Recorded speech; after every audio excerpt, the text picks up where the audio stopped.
Semaine de 4 jours et demi, arrêtons-nous un instant sur la nouveauté de cette rentrée, les activités périscolaires. Premier constat, des inégalités flagrantes. Nous avons comparé la situation dans un petit village du littoral et dans une commune plus importante de la métropole lilloise.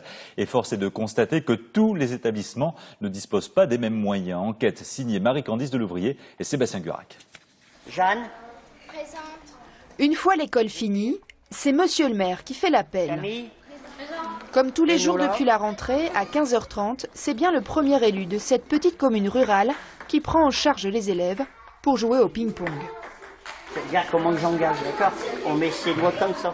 Garagiste de profession, monsieur le maire est bénévole, tout comme l'autre adulte qui encadre le groupe, un habitant du village.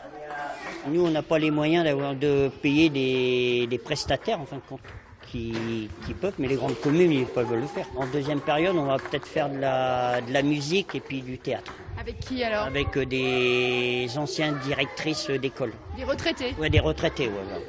Ces nouvelles activités sportives ou culturelles ont lieu tous les jours après les cours, pendant 45 minutes, grâce à la réintroduction du mercredi matin. 45 minutes, c'est pas assez. Tu voudrais que ça dure beaucoup plus longtemps? Oui, genre 2h30. Hors caméra, plusieurs parents s'interrogent pourtant sur la qualification du personnel encadrant. La commune n'a pu dépenser que 3 700 € pour ces nouveaux rythmes scolaires, très loin des 50 000 € investis par la ville d'Orchy, qui a embauché 30 personnes supplémentaires et qualifiées. Alors, il faut compter, hein. Si tu le mets là, ici... Non, parce qu'il y en a 4.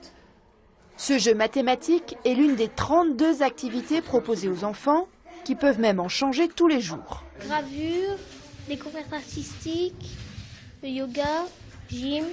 Maintenant, on joue après l'école, donc ça nous motive pour le soir et ça nous fatigue pour bien dormir. La fatigue, point d'interrogation de cette nouvelle semaine, finalement très chargée pour les élèves, trop pour les spécialistes du rythme de l'enfant.